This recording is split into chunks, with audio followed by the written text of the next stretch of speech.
Hi.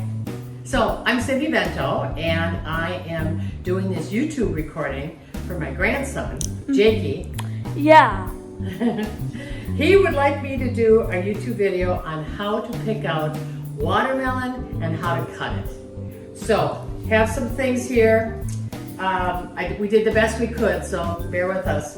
But first of all, let's just talk about going to the store to pick up watermelon. You can get this whole watermelon here for less than $5. You can get this. Now this has mixed stuff in it, but this was over $5. And you can just see the quantity of what you can get. So by learning how to cut it up, you're going to be saving money, and you're also going to be getting really fresh because you know when you did it.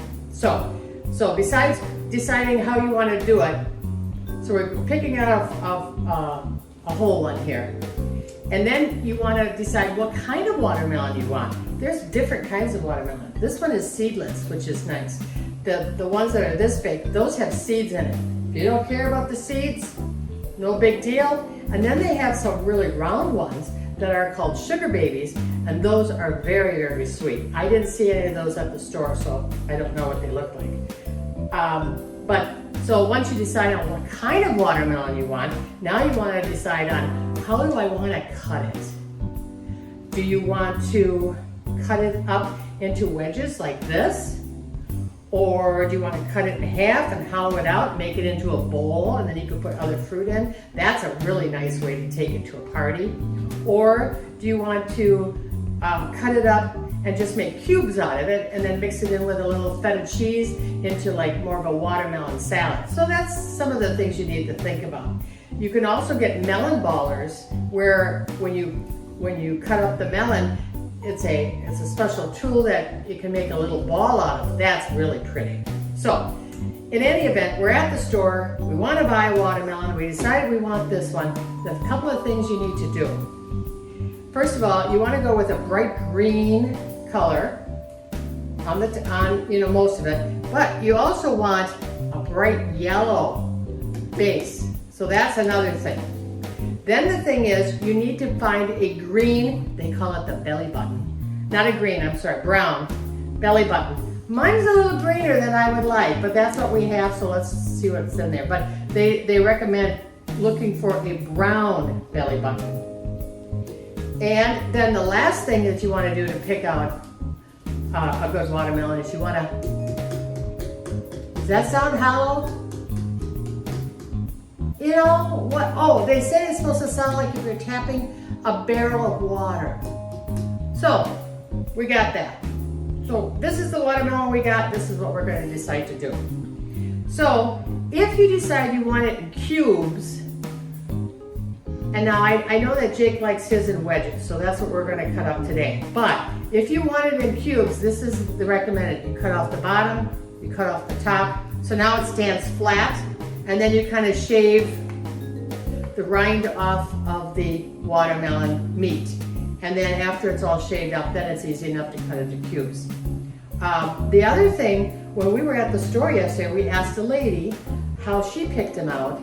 And she said about the same thing, but what she did say was, and she recommended this, is not cutting up a whole watermelon at one time unless you're going to eat it all at once. So if you're going to eat it over a couple of days, she recommends just cutting off slices and then eating those, putting saran wrap on the rest. And I think that's probably what we'll do today, because we don't eat a lot of watermelon all at once, but we like to have watermelon. So let's do that. So we got a nice bright green one. We got a nice color. It could be a little browner on the top, but it's what we got. So that's what we're going to do. So because of the fact that we're not going to eat it all up in one sitting, we're just going to, and I have a cutting board here, and I put a cloth underneath because, you know, hopefully it's really watery, really juicy, and then a nice big butcher knife. They recommend getting a knife that's longer than the melon itself. Again, this is what we got, this is what we're going to use. So, we're going to cut off the end. Let's see what it looks like on the inside. It's kind of like a treasure hunt. This is light because I didn't cut that much off, but now we're gonna cut it off here. Ooh. Oh, that didn't come out very straight. But look at how nice and red it is. That, I think, looks really good. And then what we're gonna do is we take this, and again, like I said, Jake likes them in wedges. It doesn't matter if it's thick like that, it's still good. We can make it into pie-shaped wedges. Like that. So, Jake, come over and taste test this. Okay. Tastes like face ones also. Does it taste good? Can I have a taste, or should I get my own? You can have a taste. This is much better. Yeah. It's sweet. It's juicy. Very juicy. And very fresh. And that's what you want with your watermelons. You want them to taste fresh. This, I cut up a couple of days ago. Certainly doesn't taste as good as this. Yeah. So, I hope you learned something today. Thank you very much for watching. Jake and I appreciate it. And I hope you learned something and you pick out the best watermelon you can. Thanks for watching. Bye.